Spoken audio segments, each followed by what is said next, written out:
Hey there, it's Lucas Catton.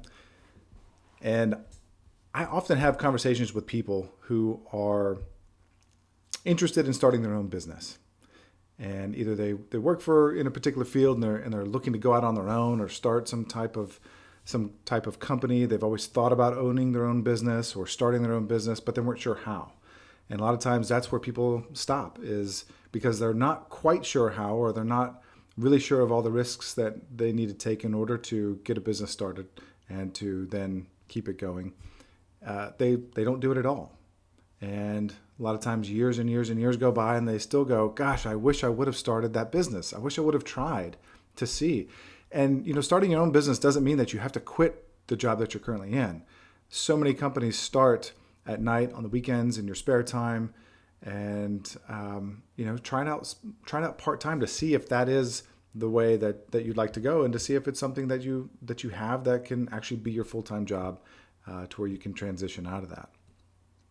But going back to, so many people aren't quite sure what to do, and really the truth is that starting a business is actually very simple. The steps that you have to take are really quite simple to go from nothing to something, and you have an entity and you can start doing something with it. It's official. But the reality is that making money with it and keeping it going is usually more difficult than people anticipate. And I recently put together a resource. If you go to cattoncommunications.com, and I'll put a link below the video as well, directly to this, where it shows a lot of the steps that you need to take in order to get a business officially up and running, from starting, coming up with your initial business plan, which outlines everything from the products and services that you're going to provide to, identifying the niche within your market that you're going to target, your ideal clients, startup costs and budgeting, your estimated revenues, and really going on from there into getting something from a concept, out from just an idea, onto paper, into some kind of form, and then putting it into reality. And from there, going on to, how do I continue to make this better? I would say that a business plan is really a living document. And so many people initially put things down in their business plan and then try and stick to that as if that is their gospel for that particular company.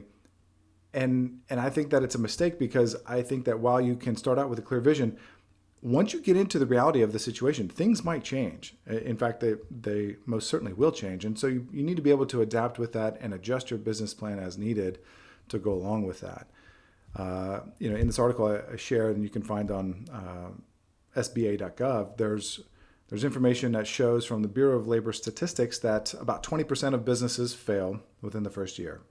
About 50% fail within the first 5 years, and about 70% fail within the first 10 years. So having better planning and having better execution along the way is a great way to ensure that you're not at least one of the first 20%. Hopefully you make it past the first 50% and beyond. If you are in that situation where you're considering starting your own business, or would like to speak to somebody who may be able to help, I'm currently offering free consultations to anyone who is serious about doing that.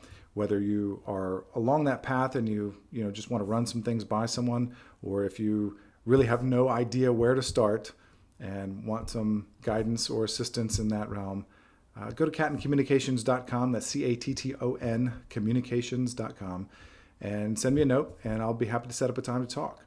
And on there, I'll also go ahead and put a link to the resource that I mentioned, the article that talks about all the different steps, or most of the steps that you'll need to take in order to get going. So that's it for today. This is Lucas Catton. I appreciate your time, and I look forward to hearing from you. Thanks.